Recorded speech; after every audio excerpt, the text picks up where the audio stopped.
We welcome again all our friends to our second class with our dear Professor Hazizan Noon.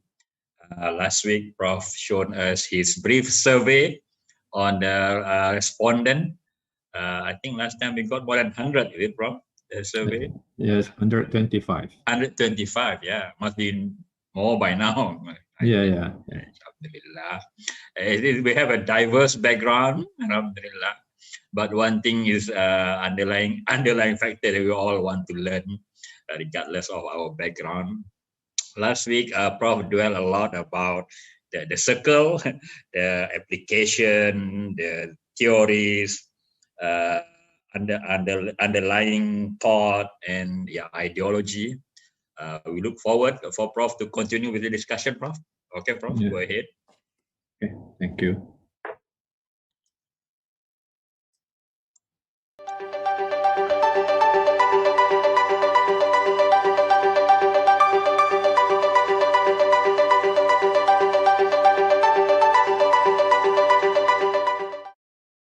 Bismillahirrahmanirrahim. Assalamualaikum warahmatullahi wabarakatuh. Thank you, Brother Shahran, for starting this opening. So, Alhamdulillah, we are able to be together again today or tonight. Let me give salam once again to all of you wherever you are. So just to replace good morning or good afternoon or good. So salam is a universal greeting that covers the what you call this the time wherever we are. So assalamualaikum warahmatullahi wabarakatuh once again. Again, perhaps there is no need for us or for me to remind you of the topic or the subject Islam and sociology. I mentioned in the last class, this is very broad. It can be approached in many ways, and within Islam and within sociology, there are lots of things that we can pick up and discuss. So mine is one of the many ways how people discuss this kind of topic. And certainly we are aware of the many writings, videos. If you can watch and look at all those things, you will find this. So, but from our perspective, perhaps the effort of trying to relate religion to science, social science like sociology, needs to be seen within the perspective of a responsibility of thinking human being to share ideas on things which are beneficial, inshallah, to all of us. And we know that beneficial knowledge is what is desired in the Islamic tradition.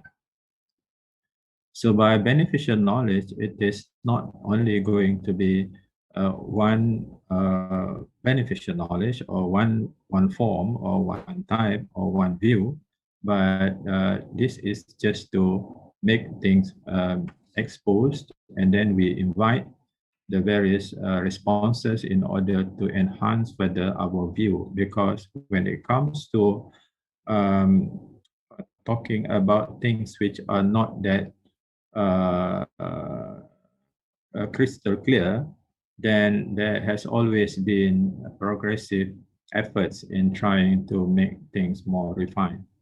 I think this has taken place in all traditions, even in natural science. That's why theories are replaced with other theories, with the emergence of new evidence and so on. So we are doing this in this spirit. Right. So our online class number 2 today on 12th of July at the same time, I will be covering this 4 standard items in my presentation. One is opening, revision, lesson number 2, that is the topic that we are going to focus, and closing. I hope we will be able to make or to discuss this within the time that is given to us. Yes, I will briefly share with you the updates on the statistic. For this is the last updates, because last week we only met first time, and this second time there is a progress in that. I have a reason why I show you this, because this is going also to be used for explaining the application of sociological knowledge in life. From the very simple example, then you can see how scientific understanding of society uh, contributes to the better knowledge of society in certain respect. So this is why I show you this. So let us look at the updates on the latest statistic. By latest, I mean as of this morning. I could see also that there is addition to that. So last week we had 125. So over this 1 week, there is an addition of 80 something, I think. By now, I think 211 or 12, I'm not very sure, but this is what I gathered this morning. So 90, this is not very significant, because whether you give your real name or nickname, that is not significant, but I appreciate that you share your real names. Now, let us look at the participants by country who are the participants of this course, looking at what they have responded to my brief survey. So Malaysia or Malaysian participants seem to be the highest. If you want to know more, perhaps we can move to the next one. Which country has most participants? One is Malaysia with 60 participants, followed by Nigeria. So our friends in Africa, Assalamualaikum to you all there also. So from this Asia to Africa, Alhamdulillah. So I feel what I call this good to have friends from all over the world due to this program. Followed by Bangladesh, 22, Indonesia, 16, Philippines, 13, India, 11, Pakistan, 9, Sri Lanka, 8, Malawi, 5, Singapore, United Kingdom, all these 5, and so on. We have Ghana and so on. So we have about 24 countries or participants from 24 countries following our class, and we really hope that we can get some feedbacks in order to enhance further our views, because we do not want to present what we know of so far without being refined through the participation of all of us. Because the effort of knowledge seeking is to look for truth. I think that is the main principle behind our sharing of knowledge. So I think again, in terms of the education here, you have most of you have a master's degree, followed by bachelor degree, and some significant number who have PhD degree. And this is addition to this.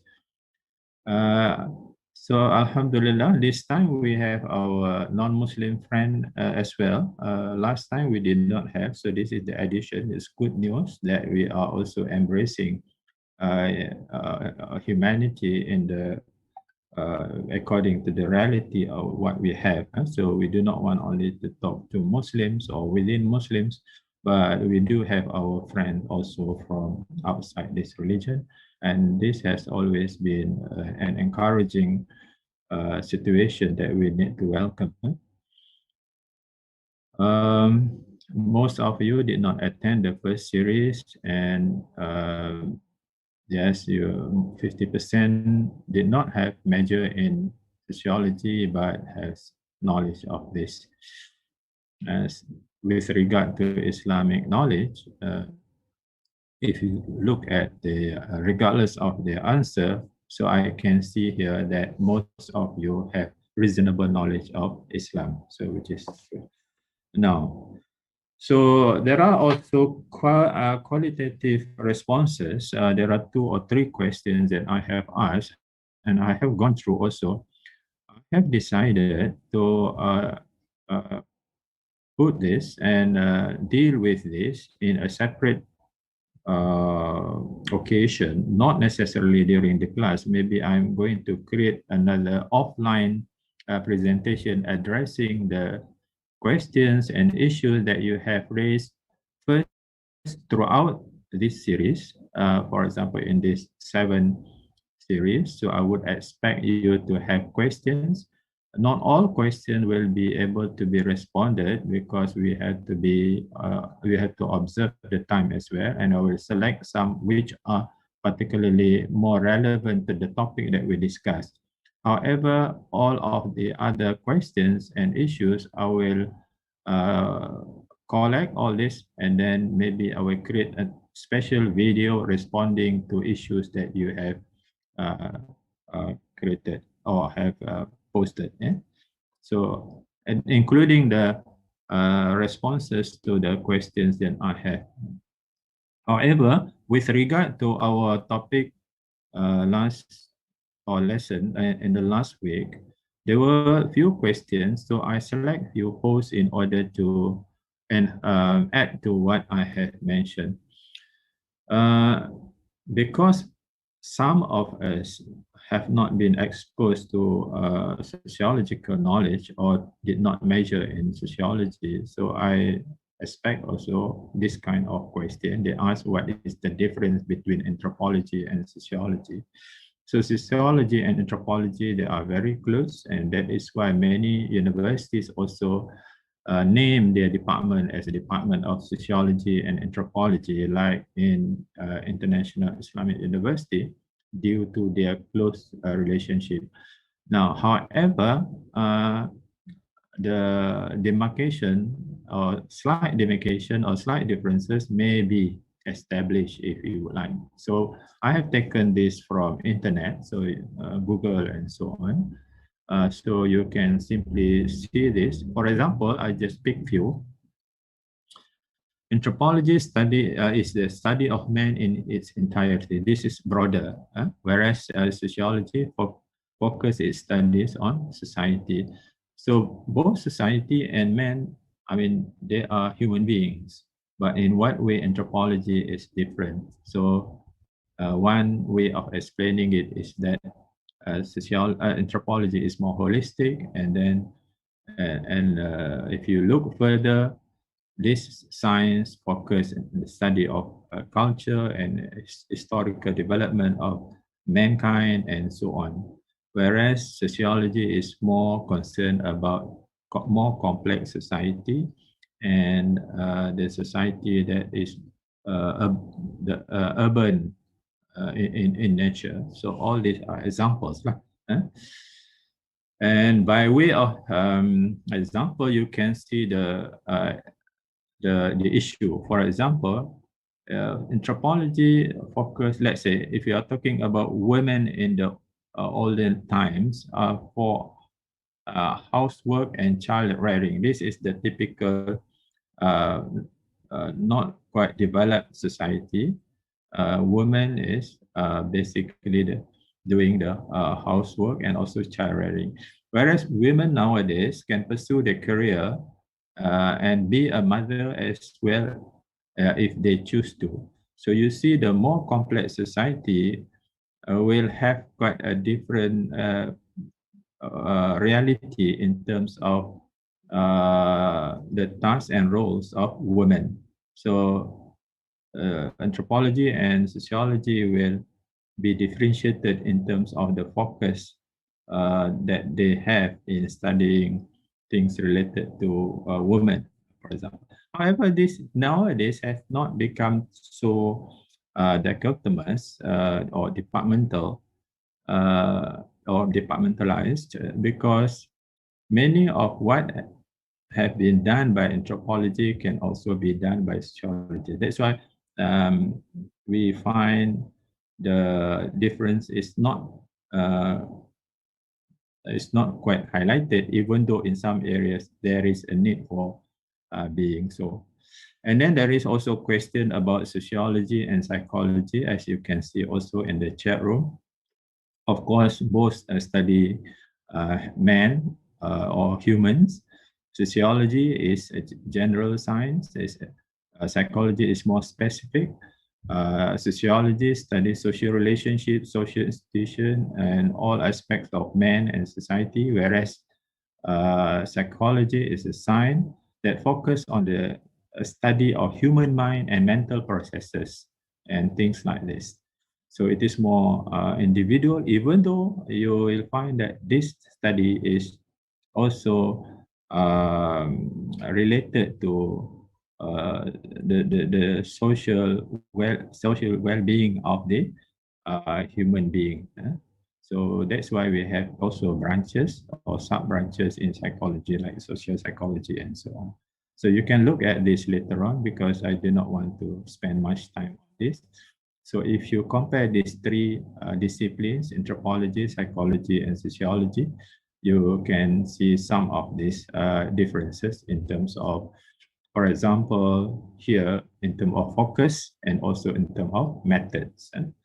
So I will not read this one by one because this may take time as well. But you can add more aspects for comparison if you like. But basically, this is only the comparison on a few selected aspects, particularly the methods. Like anthropology and sociology, for example, if I can say that anthropology is more, what you call it, is more concerned with the qualitative study, whereas in sociology, even though qualitative is used, but the tendency is more quantitative. But nowadays, qualitative and quantitative may not be very important because depending on what issue you are studying, so the method is chosen based on the suitability of the study. Right. Okay. And I think this is an example of the question that you anthropologists, psychologists, and sociologists ask. Now, a quick revision, the second lesson there. Now, also in the chat room, as well as in the, what they call this, the questionnaire, the brief survey that I have, quite a number of you have requested to also mention or at least review some of what we have learned in the first series. So therefore, I take advantage of this just to quickly, maybe in 2 or 3 slides, just to give you a gist of our first series that we had in 2020, June and July, before I highlight certain issues that we discussed in the first class of this series. So let us look at what did we discuss in the first series. So the series that we had in June and July 2020, the title of the subject was Islamic Perspective of Sociology. But what I can summarize, we dealt with the questions, so questions-based approach. So we asked these 3 questions: what, why, and how. In other words, what is Islamic perspective of sociology? Why is it necessary or important? And how Islamic perspective of sociology can be developed? Now, so what we are doing in this series is basically extension of the how. Basically extension of the how. And towards the end of this second series, there will be the extension of the last topic or the last two topics. So we want this to be seen as the continuation of one series to another series. So let me give some ideas for the benefit of those who were not able to be with us last time. I think 86% of you, or if I'm not mistaken, did not attend the first series. So for their own good and benefit, I will show you in one slide only what is the gist of this.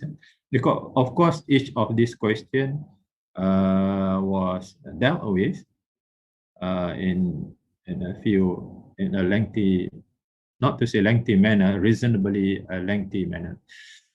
But the gist of which is that ultimately, after we have discussed various issues in order to answer the question what, we concluded by saying that Islamic perspective of sociology in a nutshell is to establish, to have, to develop, or to know what we call knowledge of society based on and guided by the divine revelation. That is in a nutshell, a very, very concise. So it will not be fair also to only take this and then believe that this is the only thing that we have. But we had to come to a certain conclusion when we talk about the what. When we dealt with the question why, in other words, why is Islamic perspective of sociology important? Or if you want to rephrase it, since we already have definition by now, why knowledge of society based on and guided by the divine revelation important and necessary? That is basically the what you call the intention of this question. We deliberated, and then since there are so many justifications, so many reasons, we classified reason into three categories. One is the reasons that are related to modern sociology. And then in the course of our deliberation, we discussed the strengths of modern sociology, the limitations or weaknesses of modern sociology, which brought us to rethink about the or re-looking into modern sociology for the purpose of enhancing sociological knowledge. So that is as one of the example of how or why IPS or Islamic perspective of sociology is necessary. Now, of course, there are other reasons related to modern sociology. The second category of reason has something to do with Islam and Muslims. We discussed last time that since right now the dominant discipline that offers the knowledge of society is the modern sociology, which is the product of the West.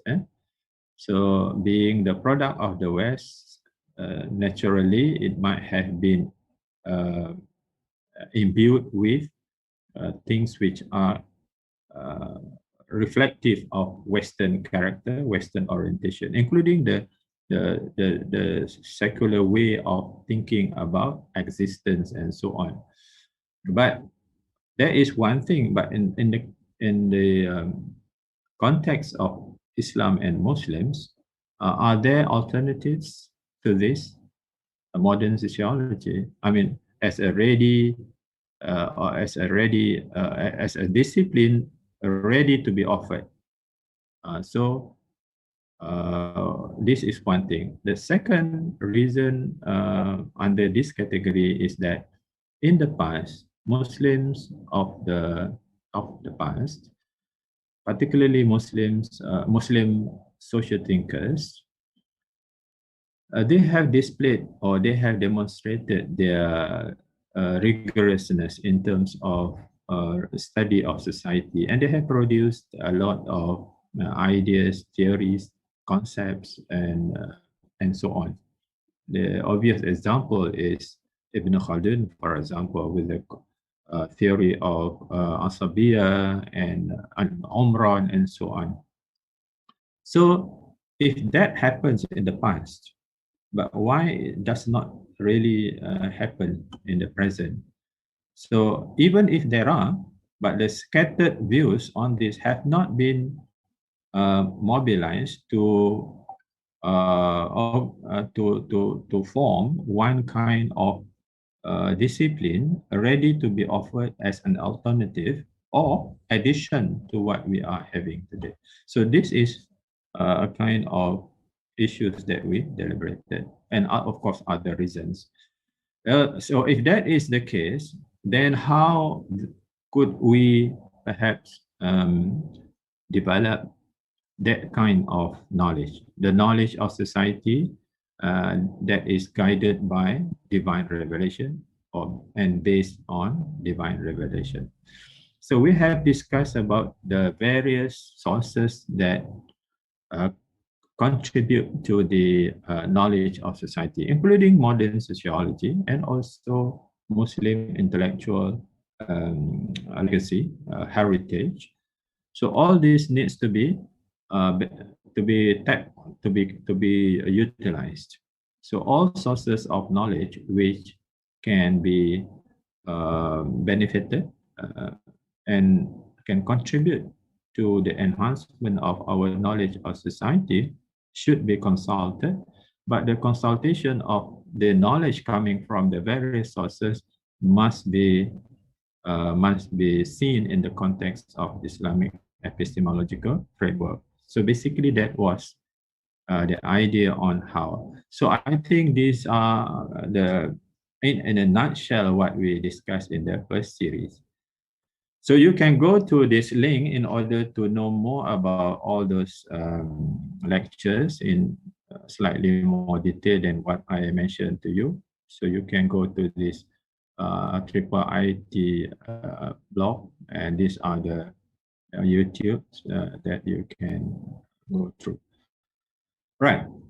Well, now with regard to last week class, so we talked about the first lesson, Islam and sociology, meaning and relationship. The objective was to refresh our understanding of Islam and see how it relates to the study of sociology.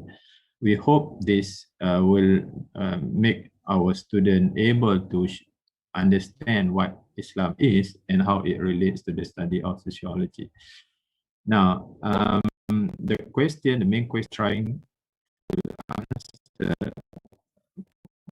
three questions. So what is Islam, what is sociology, and what is the relationship between the two? Scope of our discussion for lesson 1 of naturally, this scope is reflective of the issue that we try to tackle.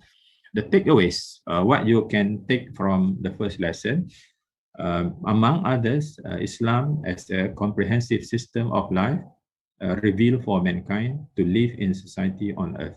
Second, sociology is an organized body of knowledge. So I think there is also a mistake here. Of knowledge, a science for understanding the nature and working of human society. The third, as a comprehensive religion, Islam deals with knowledge and in fact makes it compulsory for its adherents to seek knowledge, including knowledge of society. And then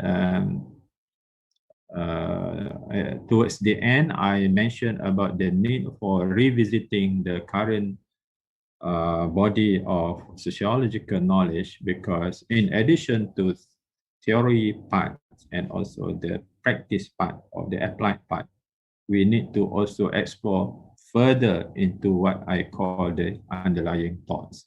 This is where I think our focus will be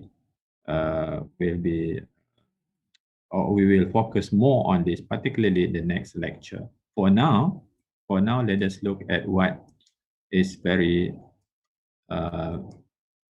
also you can look also or review your lesson here.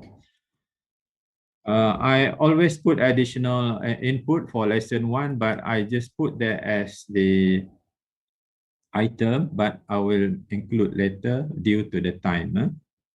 This means that for each lesson, because we have very limited time, certainly there are other issues that need to be discussed together or need to be included. But because of the time, we cannot include this. So I just reserve one slot or one slide for this for additional input, and I will deal with this whenever there is opportunity later, either separately or during the series. So the third item on our agenda, that is the third one before closing, is our lesson. This is the essence of what we are going to talk about. Now, since most of you have reasonable or have knowledge of Islam, and some of you have, in fact, I think, have been specialists in Islamic studies and so on, this kind of topic is very basic to you. However, because of the diversity of our participation or the backgrounds of our participants, perhaps what needs to be highlighted here is the familiar concept or the concept that we are familiar with. I mean, for those who are familiar. But for those who are not that familiar, perhaps this might be an opportunity for you to know the basics about this concept. In Islam, there is a very important concept, what we call at-tawheed. At-tawheed. And because of its importance, it has implications on all aspects of human life, individual life and social life, including on thinking and on knowledge. So therefore, the thoughts, ideas, and so on, if we are talking about Islamic thoughts or Islamic ideas, now that cannot be separated from this very fundamental Islamic doctrine that is called Tawheed. So let us together try to see in a very basic way how this can be explained. I will discuss this by having some introductory remarks, some preliminaries for us to look at it. At-Tawheed is the root. So notice the keyword, the root, the starting point or point of departure, if you like. The beginning of everything in Islam and the beginning of anything Islamic. So I'm going to be slow here because I hope you can reflect, try to internalize this. The Tawheed is the root, the starting point, the beginning of everything in Islam and of everything that is Islamic. Okay, so in other words, if you are talking about Islamic knowledge or Islamic oriented knowledge, it cannot be separated from this root, and that root is Tawheed, At-Tawheed, right? I will discuss what is Tawheed after this. At-Tawheed is the single most important Islamic religious doctrine that determines a Muslim's perception about God about universe, about life, about man, and so on. And that is why that perception sometimes the writers, thinkers have used the word Tawhidic concept or Tawhidic perception or Tawhidic worldview. Thing you find in literature as well. And that explains the very reason behind the use of such terminology or such expression. Yeah? In other words, At-Tawhid differentiates a Muslim's concept of existence and being, or what we call ontology, of knowledge and science, which we are now dealing with, or what we call in philosophy, epistemology, of values and morality, axiology, of the unseen or realities beyond physics, metaphysics, and so on. So whatever branches of philosophy, ontology, epistemology, axiology, and whatever, cosmology, for each of these, there are big questions. There are ultimate questions, right? Now, answering these big questions, each of these big questions, on the basis of Tawheed, then that defines the Islamic concept of that particular of that particular thing that we want to perceive or understand. In short, At-Tawhid responds to the big questions that thinkers of all times have been trying or grappling to answer. As we all know, philosophers or serious thinkers, they have been dealing with all these questions ages. I mean, right from the time when people think about realities, then these are the questions that philosophers, thinkers are trying to answer, right? So the answer from the Tawhidic perspective is due to the fact that this doctrine is the root of that particular perception and also understanding, as I said earlier on.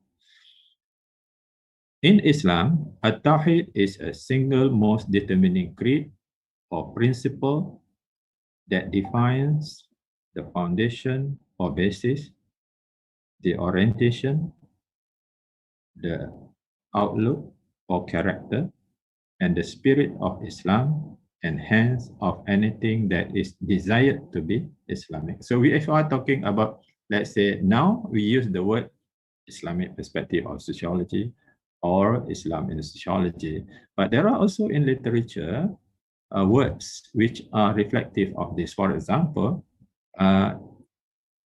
Jamil Farouqi has used the word Islamic sociology towards Islamic sociology. So the word Islamic sociology is also there, right? And then in his discussion, you can see reflection from this At-Tawhid. Right. It is hence concluded that nothing can be Islamic unless it is rooted in At-Tawhid in one way or the other. So having looked at what I have mentioned, we can make a conclusion that nothing can be said to be Islamic, whatever. Talking about knowledge, talking about life, you can talking about even the very beginning of being Islamic, that is conviction or aqidah. So nothing can be said to be Islamic unless it is grounded in At-Tawhid. So important is Tawhid. Therefore, what is At-Tawhid then? Yeah? So what is At-Tawhid then? So I believe this question is already in the knowledge of all, particularly those who have studied this. And there are many ways how this has been understood. In a special discipline in Islamic religious studies, Usuluddin, we have typical topics that we also deal with, and therefore you are talking about Tawhid Uluhiyah, Tawhid Rububiyyah, and so on, right? But in this opportunity, I just highlight a few very basic ideas about Tawhid. But my objective is to what I call is share with you how I see the connection or how Tawhid is made connected to sociology. So understanding at-Tawhid is one thing, but making at-Tawhid connected to whatever we are dealing in our life, that is another thing, which is more challenging. And that is why, if I may share with you, in his book, like this one, At-Tawhid, its implication for thought and life, by Ismail Raji Al-Faruqi, yeah, he has specifically or he has made At-Tawhid at the center of his discussion, and he discussed how At-Tawhid is to be explained operational in the various aspects of human life. Some of what I'm going to discuss is taken from his book. There is 1, 2, or 3 pages of his book, highlighting some of this. But anyway, I think this is for those who have who are going to do this is very basic already. It is an Arabic word, of course, from the root word wahada, roughly translated as be alone, be singular, be unique. Thus, wahdaniyah means oneness, singleness, and uniqueness in terms of words. Of course, you can deliberate further on this in further detail. But basic meaning of at-Tawhid, it has variously, the word at-Tawhid has variously been translated as oneness, unity, unification, union, unison, and so on, depending on the context of its use. In literature, you see the use of many words as such. At any rate, it has the sense of uniqueness, singleness, and singularity.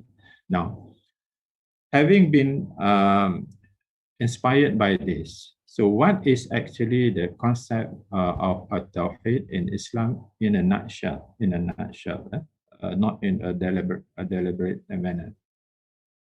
It refers to the oneness of God. It refers to the oneness of God. That is, that God is Allah. Allah is the only creator and sustainer of whatever He creates. I think the word He, H here should be plural. Should be capitalized also, and also O. Yeah? So God creates, and whatever He creates is called created being or creatures. We will see soon. But whatever He creates, humans or people have used different terms to refer to what He creates. In the normal common term, we discover people use the word universe, sometimes cosmos, sometimes the world, and so on. In Arabic, we have al-kawn, we have al-alamin, all worlds, worlds. As-samawati wal-ard wa ma bainahuma. The heaven, skies, and earth, and whatever is between this. Right. So, in a nutshell. Now, so what are the rules of at-Tawhid? The rules of Tawhid is to function as the beginning of religious belief. I think that is common, unless someone has recognized the what do you call this? That Allah is one, and accept that, and then he or she will not be having that expected conviction unless he has done this. Tawheed also is a unifying factor or doctrine. Either this unify the perception, the conception, and the theorization. So as we can see, in sociology, there are many theories. Theories have been developed, and the process of developing theories, we call it theorization. So in what way this doctrine of Tawheed plays its role in theorization? As a primary guide for human thinking, Tawheed also serves as a primary guide for human thinking. So the expected impact of using or basing our perception, our life, and so on Tawheed, the logical consequence from that is the Tawheedic conviction, Tawheedic perspective, Tawheedic thinking, and so on. Yeah? Of course, as I said earlier on, the status of Tawheed is as the root of Islamic religion, of Islamic or of a Muslim belief and of anything Islamic. So it is in contrast to anything beyond this uncompromising monotheism. I think one phrase that has been frequently used also by contemporary Muslim writers and thinkers is to describe the reality of Tawheed is uncompromising monotheism. Because there could be claim of being monotheistic, but that monotheistic might have been also having certain element of association and so on. So therefore, that cannot be said to be absolute monotheism. Yeah. So that is why the concept of Tawheed in this respect is very important. So therefore, the essence of a Tawheed, which by now you should keep in mind, that refers to one and oneness, one God and the oneness of God, that is Allah. So therefore, in this context, the real existence is only Allah. So before anything exists, there was Allah. And Allah has no beginning, no end. No beginning, no end. So therefore, the absolute existence is Allah. And He is the absolute oneness in that sense. So with His existence, of course, He creates and causes others to exist. When we say others, Al-Faruqi has used the word non-God. Or in Arabic, ma siwallah, anything other than Allah.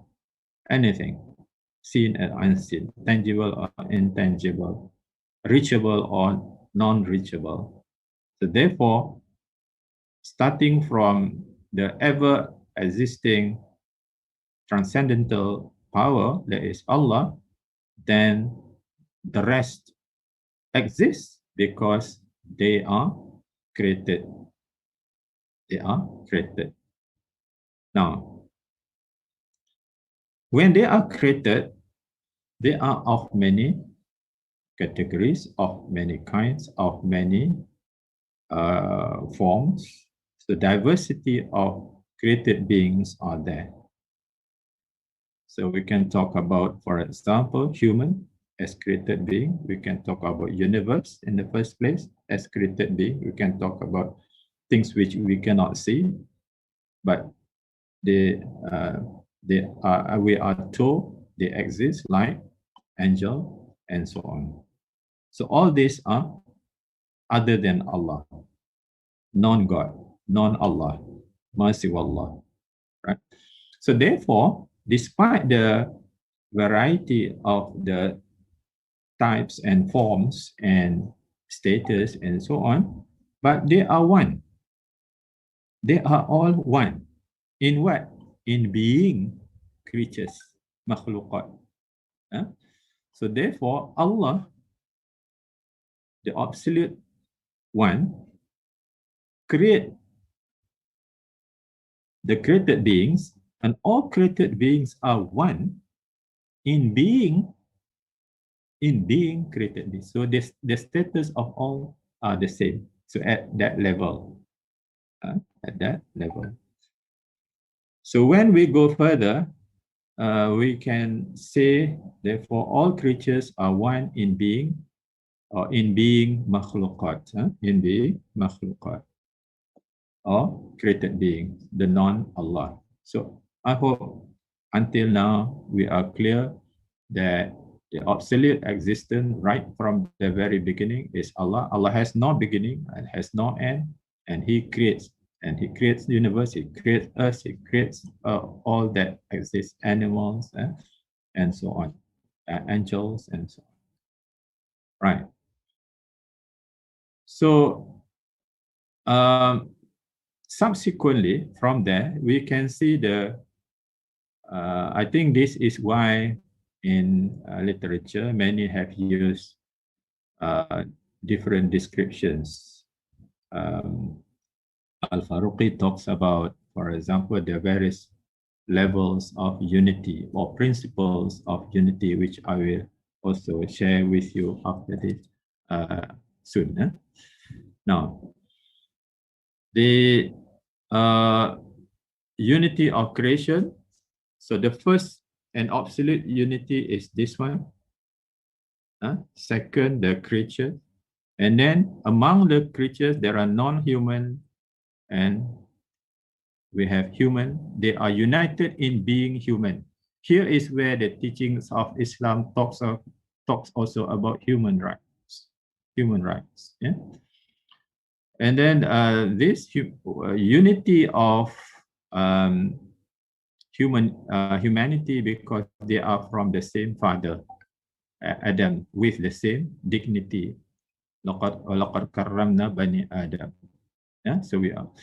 So of course, those who have not accepted Allah, they are of another category, and those who accept, they are of the same category. So you can see the various levels of unity or principle of unity, and for those who accept Islam, they form one ummah. So one ummah.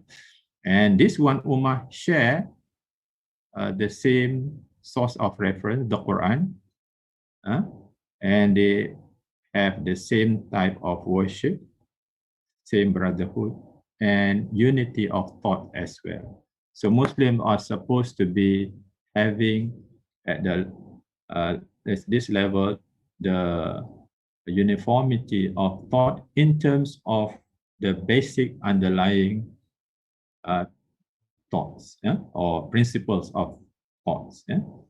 So in terms of believing, for example, that there is God and that God is Allah and that Allah is what you call this, unique in all sense.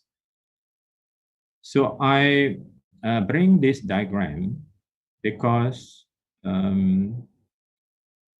different phrase or different words have been used to describe the many levels of unity, beginning with the primary or the prime unity, that is unity of Allah, God.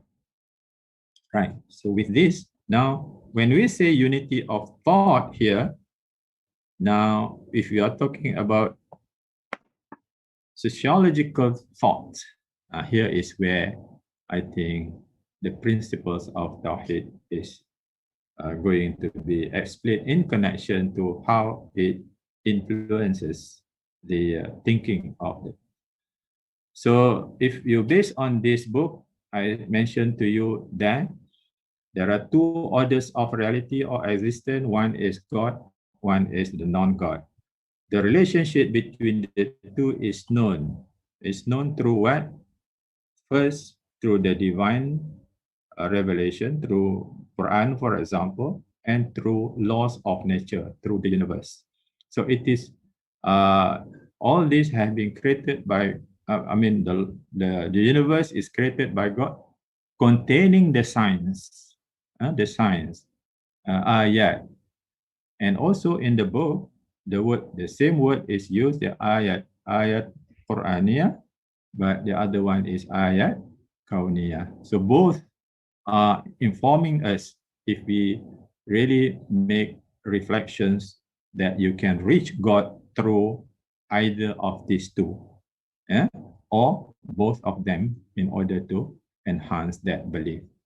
So some have described universe as an open book for us to reach God through investigation, through research, through this. Here is where the scientific study of anything, including society, as one form of the knowledge that can bring someone to that conclusion.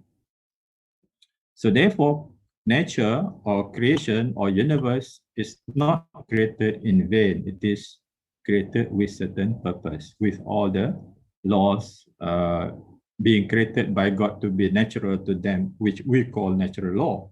But these natural laws that we call, they are actually the laws that have been created by God to be natural to each and every created being. And as man is as the best human or as best creation, he has the ability to know this because of the capacity given to him through all these potentials by God, as well as the nature created around him. As we can see, the advancement in science and either social science or natural science, this is none other than reflection of this ability of human being. With this also, man is accountable for what he or she is doing in this. So Al-Faruqi has all this. Al-Faruqi has used this word. So parallel to what I have mentioned, principles of Al-Tawheed as a worldview, according to Al-Faruqi, he used the word. The first one that I mentioned is duality. There is the two orders, God and non-God. The second is ideationality. The third one is teleology. That is, the creation is with purpose, not in play or in vain. And then capacity of man and malleability of nature and responsibility and judgment. I think I would propose in the end here that you bring this. Now, for the next one is how can we see this in the Quran itself? So I will not go to each of these, but I just want to highlight the gist of all these verses, whereby from this verse, we can make a conclusion with regard to three important entities here. One is Allah, the creator. The second is universe. The universe in which we have man. And the verse or the verses that I have mentioned define some of this. So if you look at this, man should be ulul albab. That is the Quranic term. Who is ulul albab? I think this is the second last what you call slide or the last slide. So man is supposed to be the one who is always yazkuruna Allah. That is, always remember and think about God. Yatafakkaruna fi khalqillah, should always reflect and think about the creation of Allah, the universe, and end up with supplication or dua or prayer. And these are some of the prayer. So with that, I think in the next class, what I would like to relate to this relate to the third topic or third lesson, that is framework for sociological thinking. It has close relation to this. That is the role of Al-Tawheed. Sorry, here in the formulation of Islamic framework for sociological knowledge. So I think with that, I would like to thank you again for listening. And I end here with Assalamu alaikum wa rahmatullahi wa barakatuh. Assalamualaikum warahmatullah. Thanks so much, Prof. MashaAllah, the diagram are very clear. I know you are reluctant to share your slide, but please at least share us this slide that the diagram. This is from unity of creation, unity of human being and Adams, and so on and so forth. We summarize the whole worldview. Alhamdulillah. So we will forward the PDF copy of the book by Faruqi shortly after this, inshallah, in the WhatsApp group. If you are not in the WhatsApp group, I hope you have my handphone number. Please forward to me, then I'll forward the PDF copy. Please keep posting your question. Send it to me privately to my WhatsApp, and then I'll compile it and send it to Prof. Hazizan, inshallah. So due to time, Prof, you want to say anything else before we close? Nothing except that I think from the previous class also someone has asked about the book that I have edited. Maybe you can contact IIIT. Yeah? Okay. I think that is all what I forgot to mention. Yeah, we will post the book in chapters. Because students are buying the book, so we cannot give the PDF copy in a whole for only that reason. Okay, all right. People will get it for free, and there's some issues there, but we post it in chapters, inshallah. Okay. So thank you so much, Prof, for a very wonderful lecture. As you said, although we know about this, but it's very refreshing. Of course, knowledge will never end. Alhamdulillah. So thank you, everyone. We'll see again tomorrow night with Prof. Ibrahim. And we'll see Prof again next week. Assalamualaikum warahmatullahi ta'ala wabarakatuh. Wa alaikum assalam warahmatullahi wabarakatuh. Thank you very much. Recording.